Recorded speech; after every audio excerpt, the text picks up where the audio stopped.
Hello students, welcome back to our channel General Studies with Anoop के वर्मा।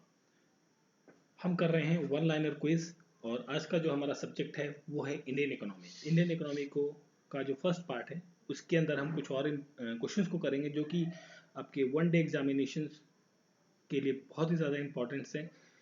तो शुरू करते हैं अपने पहले क्वेश्चन के साथ। और जैसा कि आपको पता ही है, ये जो सीरीज चल रही है हमारी, ये आपका ग्रुप सी और ग्रुप डी के एग्जाम्स जो होते हैं उनके लिए काफ़ी ज़्यादा इंपॉर्टेंट है। इंक्लूडिंग जो आपके ग्रुप बी के एग्जाम्स हैं उनके लिए भी इंपॉर्टेंट रहते हैं, बट स्पेशली हम बात करें यहाँ पर तो यूपी ट्रिपल एससी के जो भी एग्ज़ाम्स हैं आपके, या फिर आपके उत्तराखंड के, हिमाचल के, हरियाणा के, एंड बात करें यहाँ पर आपके जो भी एसएसबी डिपार्टमेंट्स हैं या फिर एसएससी डिपार्टमेंट्स हैं, तो उन सभी के लिए ये आपके काफ़ी ज़्यादा इंपॉर्टेंट हैं। ठीक है, जो वन डे एग्जाम होते हैं आपके, तो उनके लिए। ठीक है, तो चलिए बढ़ते हैं पहले क्वेश्चन के साथ में। तो फर्स्ट क्वेश्चन है यहाँ पर, who is called as the father of economy. Father of economy किसे कहा जाता है? फादर ऑफ इकोनॉमी या अर्थशास्त्र की जनक कहा जाता है एडम स्मिथ को। एडम स्मिथ, बहुत ही सिंपल क्वेश्चन था, बहुत कई बार पूछ लिया जाता है किसी किसी एग्जाम्स में, बट बहुत इंपॉर्टेंट क्वेश्चन है। एडम स्मिथ को कहा जाता है father of father of economics. From which language the word economics taken. Economics जो वर्ड है ये कहाँ से आया? देखिए एक्चुअली ये जो वर्ड है इकोनॉमिक्स, अर्थशास्त्र शब्द का किस भाषा से लाया गया है ये पूछा गया है यहाँ पर। तो ये जो शब्द है ये आता है आपका ग्रीक भाषा से, ग्रीक लैंग्वेज से, जहाँ पर एक वर्ड होता है geo, sorry that is not geo, that is eco. Eco, eco का मतलब होता है होम। ठीक है, जहाँ पर आप रहते हैं, इको। एंड नोमोस, नोमोस, ठीक है, नोमोस का मतलब होता है अकाउंट्स। ठीक है, अकाउंट्स, किसका अकाउंट? मतलब अकाउंट्स का घर। ठीक है, इकोनॉमिक्स मतलब या इकोनॉमी का मतलब हो गया इको मतलब होम, एंड नोमोस का मतलब होता है अकाउंट, अकाउंट्स का घर या अकाउंट्स, अकाउंट बेसिकली इस तरीके से आप इसे रिसेंबल कर सकते हैं। Next question, which branch of economics deals with the study of small and individual economic units.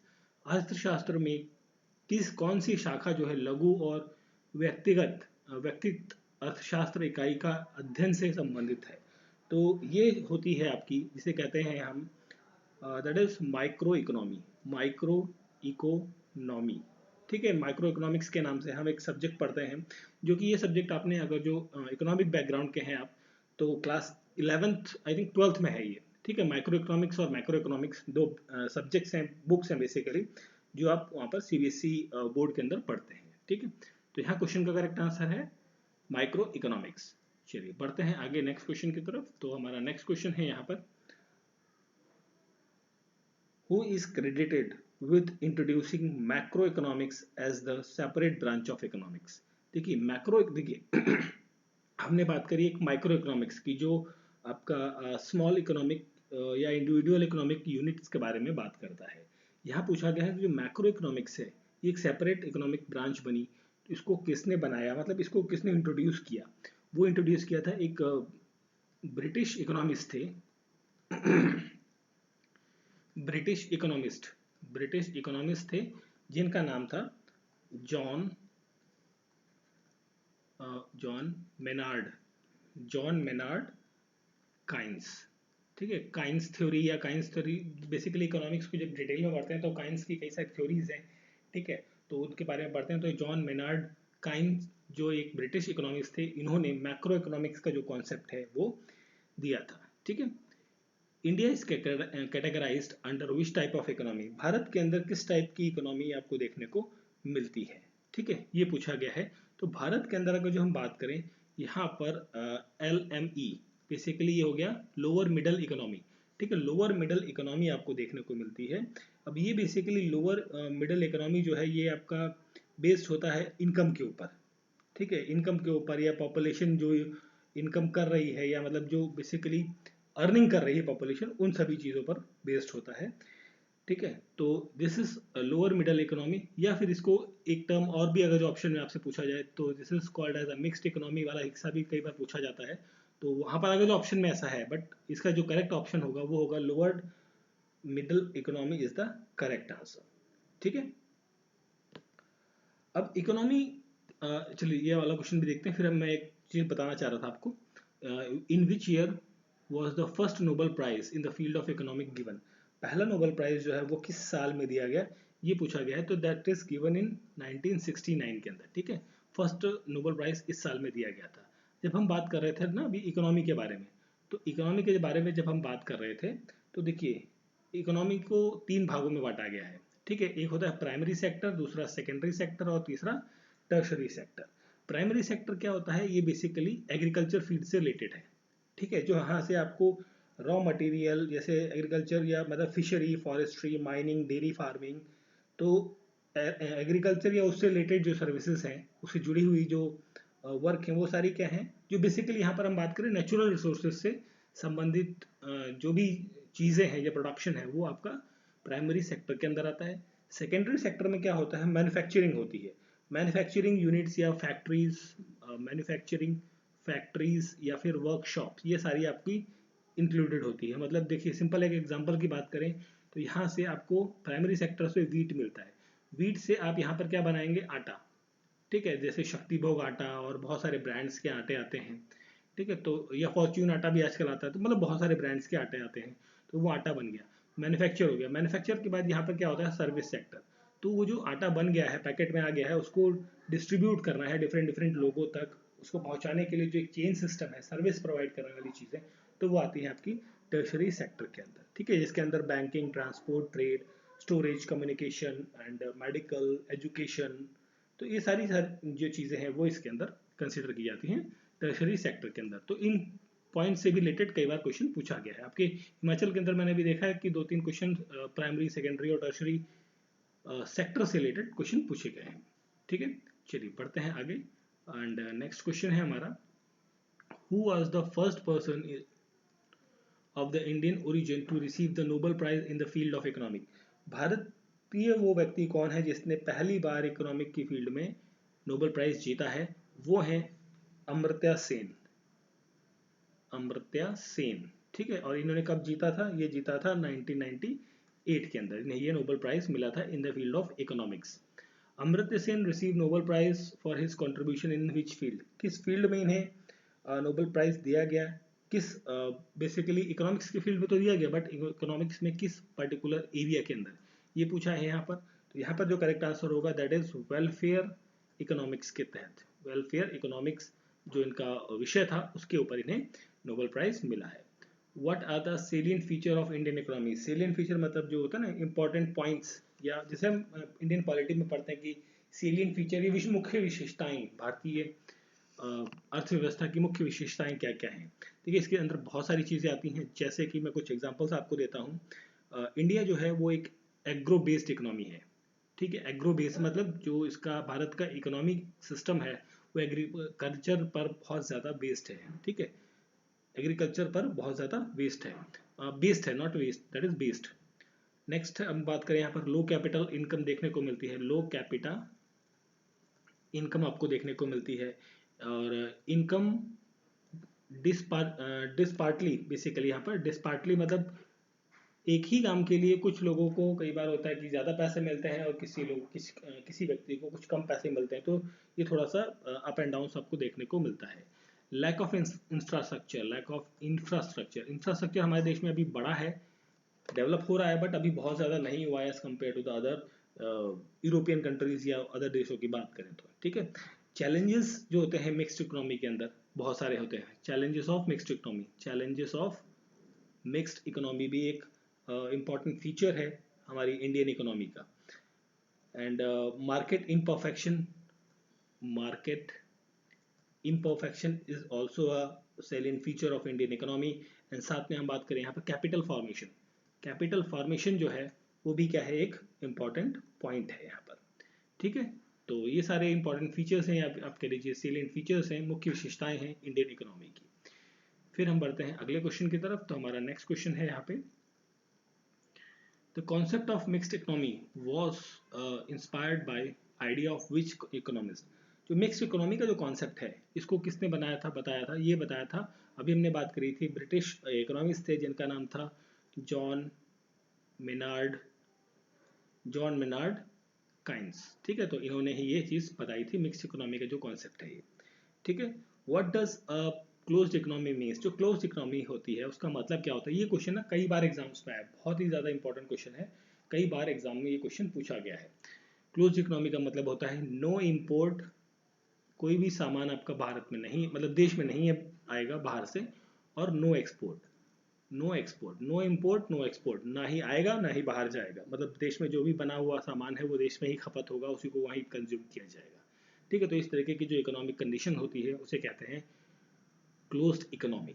ठीक है, नो इम्पोर्ट नो एक्सपोर्ट वाली जो पॉलिसी है वो चीज़ है। On what methodology is the planned economy in India based upon, जो planned economy है India के अंदर वो किस इकोनॉमी कंडीशन पर बेस्ड है? That is the socialist, socialist economy पर बेस्ड है। ठीक है, इस चीज को आपको ध्यान रखना है। Next question, the national income and per capita income are found at the fixed level in which type of economy? देखिए नेशनल इनकम, देखिए भारत के अंदर लो पर कैपिटा इनकम आपको देखने को मिलती है, बट यहाँ पूछा गया है नेशनल इनकम और लो जो नेशनल इनकम और पर कैपिटा इनकम, ये जो है वो किस टाइप की इकोनॉमी के अंदर फिक्स देखने को मिलती है? ये आपको देखने को मिलेगी इन द डेवलप्ड कंट्रीज के अंदर, डेवलप्ड कंट्रीज के अंदर, या फिर आप डेवलप्ड इकोनॉमी कह सकते हैं, बेसिकली डेवलप्ड इकोनॉमी, जैसे कि अमेरिका, ठीक है, रशिया। तो इस तरीके की जो डेवलप्ड कंट्रीज हैं इनके अंदर जो पर कैपिटा इनकम है या नेशनल इनकम है वो फिक्स आपको देखने को मिलती है। ठीक है, डेवलप्ड कंट्रीज। ठीक है, तीन तरीके का डिवीजन देखने को मिलता है इकोनॉमी के अंदर। एक होता है under developed countries, under developed countries, या फिर under,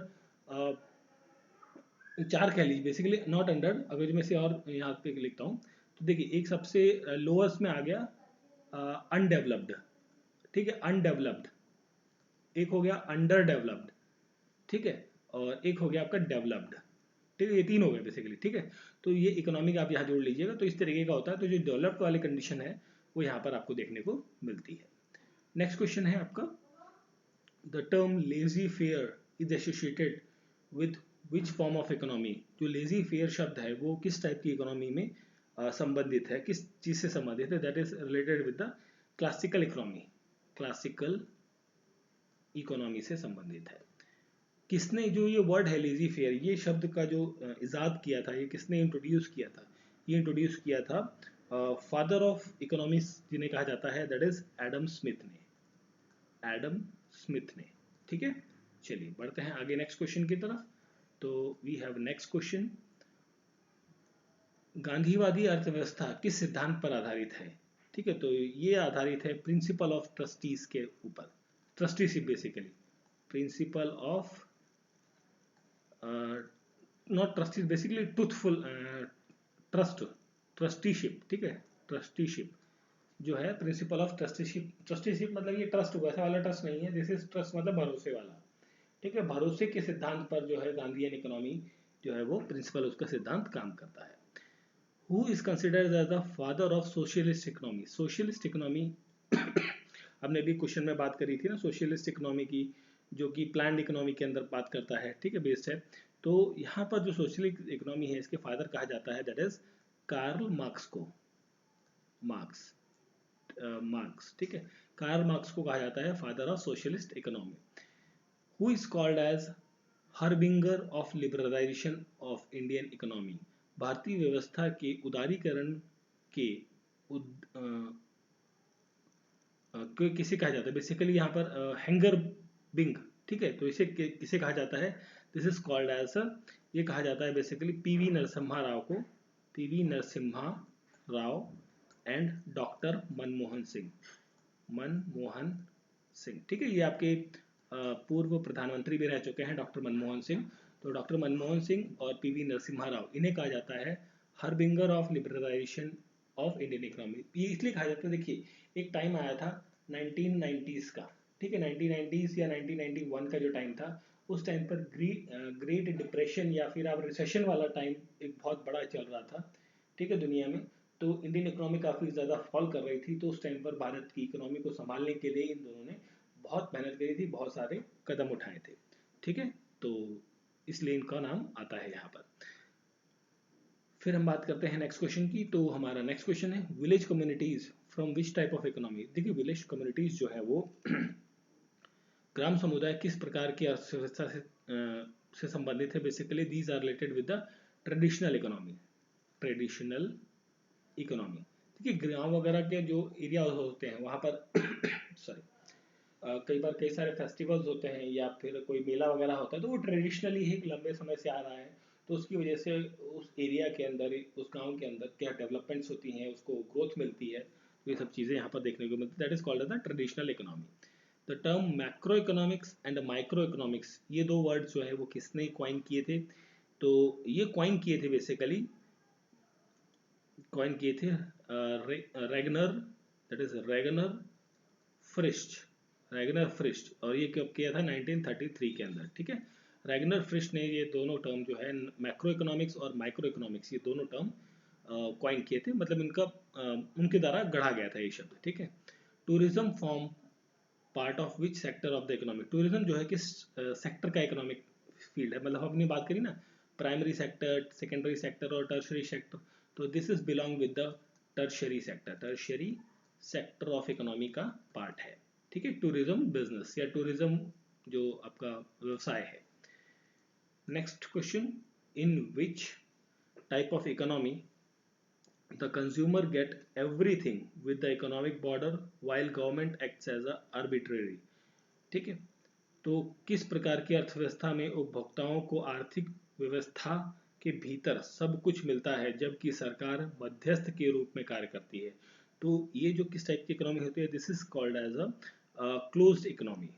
this is also an example और डेफिनेशन ऑफ क्लोज्ड इकोनॉमी, ठीक है. क्लोज्ड इकोनॉमी के अंदर, ठीक है, इसे आप यहाँ लिख देता हूँ. This is a example of a closed economy, ठीक है. नेक्स्ट है, the sources of production are completely owned by the state in which type of economy. जो सोर्सेज ऑफ प्रोडक्शन है ये इकोनॉमी किस टाइप की इकोनॉमी के अंदर ओन किए जाते हैं? ये स्पेशली जो एरिया होता है दैट इज कमांड इकोनॉमी कहा जाता है इसे. This is called as a command economy, ठीक है. इकोनॉमी को मैं शॉर्ट में लिख रहा हूँ ECO, ठीक है, economy. Mining and quarrying activities जो है वो किस टाइप की इकोनॉमी के अंदर आती है? अभी हमने बात करी थी, माइनिंग एंड क्वेरी जो है वो प्राइमरी सेक्टर ऑफ इकोनॉमी के अंदर आती है, ठीक है, primary sector.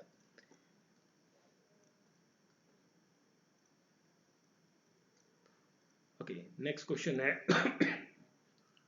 Quaternary is related specifically to which type of activity. देखिए हमने बात करी प्राइमरी सॉरी प्राइमरी इकोनॉमी की, सेकेंडरी इकोनॉमी की, टर्शियरी इकोनॉमी की.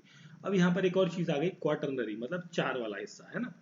क्वाटरनरी जो है सेक्टर जो है वो किस टाइप की एक्टिविटी से रिलेटेड है? यहाँ पर क्या होता है, ये बेसिकली रिलेटेड है विद द जैसे कि नॉलेज बेस्ड एक्टिविटीज. यहाँ पे लिखता हूँ, इसको मैं जरा क्लीन करके लिखता हूँ.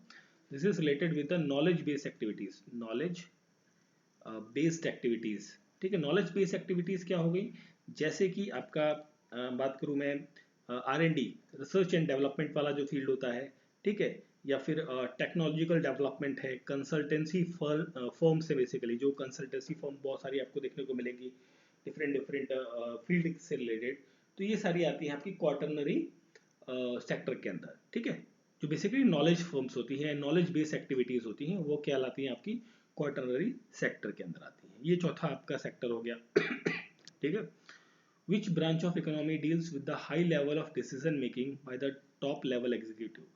तो ये चीज आपकी की जाती है with the quaternary. This is a quaternary sector. देखिए हाई लेवल मीटिंग या हाई लेवल डिसीजन, देखिए एक अलग ही सेक्टर हो जाता है, ठीक है. सर्विस प्रोवाइड करते हैं उनके टॉप की टॉप, मतलब जैसे CEO हो गया, मैनेजिंग डायरेक्टर हो गए, तो इस तरीके की जो बड़ी बड़ी पोस्ट होती हैं, तो वो सारे जो लोग हैं वो गिने चुने होते हैं, ठीक है. तो वो क्या करते हैं, मतलब उनका एक जो ग्रुप है उस समूह को कहा जाता है बेसिकली क्वाटरनरी सेक्टर या क्वाटरनरी इकोनॉमिक सेक्टर सेक्शन, ठीक है. India is placed in which category of economy? एक रिपीटेड क्वेश्चन आ गया जो हमने कर भी चुके थे आई थिंक स्टार्टिंग में. This is called as a lower middle economy के पार्ट बनता है, ठीक है, इंडिया. एंड फिर हम बात करते हैं नेक्स्ट क्वेश्चन की. Most of the island countries, जैसे मॉलडीव्स या मॉरिशियस, जैसे ये क्या है, आइलैंड कंट्रीज हैं, are dependent on the tourism sector. ये टूरिज्म सेक्टर पे डिपेंड करते हैं. और ये टूरिज्म सेक्टर किस टाइप की इकोनॉमी का हिस्सा है? This is related with the service sector, ठीक है. टूरिज्म क्या है? Service sector. इसमें कोई प्रोडक्शन नहीं हो रहा है या फिर आप मतलब मैन्युफैक्चरिंग नहीं कर रहे हैं, कोई आपका टूरिस्ट प्लेस है, जैसे भारत में हम बात करें लाल किला है, लाल किला बन चुका भाई, जब कब बनना था बन चुका। अब उसमें क्या है, लोग जाते हैं, टिकट लेते हैं, घूमते हैं, फिर चले जाते हैं, तो मतलब वो क्या हो गया, एक तरीके से सर्विस प्रोवाइड कर रहे हैं, है ना, लोगों को। तो ये सर्विस सेक्टर का हिस्सा हो जाता है आपका। मॉलडीव्स या ये मॉरिशस जो ये कंट्रीज, आइलैंड कंट्रीज स्पेशली जो है, high degree of poverty, unemployment, low standard of living, predominance of primary sector and technology backwardness are the feature of which country। देखिए ये जो फीचर्स हैं बेसिकली, ये मैं बात करूँ अगर जो, तो ये सारे फीचर्स आपको देखने को मिलेंगे अंडर डेवलप्ड कंट्रीज के अंदर। अंडर डेवलप्ड कंट्रीज के अंदर देखिए, एक अनडेवलप्ड था, एक अंडर डेवलप्ड था, और एक फिर डेवलप्ड कंट्रीज था। तो अंडर है मतलब अभी ये डेवलप नहीं हो रहा है, मतलब चल रहा है, धीरे धीरे रेंगते हुए चल रहा है, ठीक है। तो यहाँ पर high degree of poverty, employment, आपको अनएम्प्लॉयमेंट देखने को मिले, बेरोजगारी बहुत ज्यादा देखने को मिलती है, ठीक है। The activities performed by personal content and satisfaction without much consideration of monetary incentives are regarded as। So ये जो होता है, मतलब मौद्रिक जो ये केसेस हैं आपके, तो ये आपको कहाँ देखने को मिलते हैं? These are the non-economic activities, these are the non-economic activities, ठीक है। What is the primary purpose of economic activities? Economic activities का जो मुख्य काम है या प्राइमरी पर्पस है वो क्या है? वो होता है producing utilities for the individual. Producing, primary की बात कर रहे हैं ना, primary sector, producing utility for individuals. किसी इंडिविजुअल के लिए कोई चीज प्रोड्यूस करना है, उसका काम ये बेसिकली वहां पर छोटा काम पे रहता है। The book Principle of Economic was written by the Principle of Economic, ये एक बुक है, इसको किसने लिखा है? ये लिखा गया है, दिस इज इसको एक मिनट, this is written by Alfred Marshall. Alfred Marshall के द्वारा ये जो बुक है वो लिखी गई है। What are major economic problems? मुख्य इकोनॉमिक आर्थिक समस्याएं क्या हैं? जैसे कि देखिए यहाँ पर क्या होता है, तीन मुख्य परेशानियां होती हैं, इकोनॉमिक प्रॉब्लम्स होती हैं। पहली होती है व्हाट टू प्रोड्यूस, मतलब इसको मैं अगर जो इसमें यहाँ लिखता हूँ, व्हाट टू प्रोड्यूस, क्या प्रोड्यूस करना है भैया। सबसे पहले तो समस्या है कि हमें बनाना क्या है, ठीक। उसके बाद जो बनाना, मान लीजिए ये पता लग गया कि चलो कुछ बनाना है ना, तो अब मान लीजिए आपको सपोज करिए शू बनाना है, जूते बनाने हैं सॉरी, पहले तो आपको ये नहीं पता था कि आपको बनाना क्या है, अब आपको पता लग गया कि भैया जूते बनाने हैं। तो जूते बनाना है, तो जूते कैसे बनाने हैं? व्हाट के बाद आता है हाउ टू प्रोड्यूस। अब वो जूते कैसे बनाने हैं भैया, पहली बात तो ये जाननी है। मान लीजिए जूते, आपको ये पता लग गया कि भाई जूते कैसे बनाने हैं, अब ये आपको जानना है कि whom टू प्रोड्यूस, मतलब जो जूते आप बना रहे हैं वो, उसको खरीदने वाला ग्राहक कौन है, कस्टमर कौन है। मान लीजिए आपने जूते बनाए, आपने 10,000 के जूते बनाए, तो 10,000 के जूते तो भाई एक लिमिटेड कस्टमर आपको मिलेगा, है ना। वहीं आप 1000 के या 1500 के 2000 तक के जूते बनाते हैं, तो आपको कस्टमर थोड़े से ज़्यादा मिलेंगे, मतलब 500 की रेंज में आ जाता है, 500 1000 की रेंज में। तो क्या हो जाएगा, वो इंडियन कॉन्टेक्स्ट में बात कर रहा हूँ मैं, तो 500 1000 की रेंज में आपको कस्टमर बहुत सारे मिल जाएंगे। तो ये चीज़ें एक मेजर प्रॉब्लम होती है इकोनॉमिक के अंदर, कि आपको प्रोड्यूस क्या करना है। यहाँ पर देखिए प्रोड्यूस तो सब कॉमन है, व्हाट प्रोड्यूस करना है, कैसे वो प्रोड्यूस करना है, किसके लिए करना है, कंज्यूमर कौन है फाइनली। तो ये जो तीन प्रॉब्लम्स हैं, ये मेजर प्रॉब्लम्स आपको इंडियन इकोनॉमी के अंदर बेसिकली कहीं की भी इकोनॉमी हो वहां पर देखने को मिलती है। Next question, the form of economic setup on corporate ownership, production and the distribution of good are known as, this is known as the capitalist economy. Capitalist economy कहा जाता है इसे, ठीक है। तो these are the questions for the economic section. जो economy का हम पार्ट 1 कर रहे थे, this is the economy part 1। बहुत जल्द मैं सेकंड पार्ट के क्वेश्चंस भी हम करेंगे साथ में, ठीक है, वन लाइनर क्वेश्चंस को। आई होप सो वीडियो अच्छा लगा होगा। तो वीडियो अच्छा लगा है तो प्लीज़ वीडियो को लाइक करें एंड शेयर करें अपने फ्रेंड्स के बीच में, और नए हैं अगर जो चैनल के अंदर तो प्लीज़ सब्सक्राइब ज़रूर करें। Thank you for watching.